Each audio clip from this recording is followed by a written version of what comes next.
Alam nyo, isa sa pinakamahirap sa prinsipyo ng good governance, ito yung tinatawag na transparency. And that's the reason why I would like to personally appeal to our candidates. Payag ba kayo na tignan ng sino man? Let's say, anybody, yung ating mga records sa City Assessor's Office para makita yung property natin, makita rin yung negosyo natin sa business natin, payag na ba? Senator ay Congressman Go, payag na naman. May pakita natin, pirmahan natin lang para buksan natin yung papeles natin sa buwan. Buksan natin yung kumpanya natin, be transparent. Because this is the only way we will be able to show really our transparency and accountability.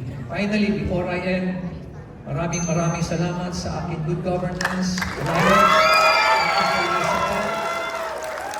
Thank you everyone. God bless you. Okay, thank you very much, Sir Benji Agnes Magalong, for Mayor number 6 sa Balota, Good Governance Alliance, pamumunong may malasakit, prinsipyo at paninindigan.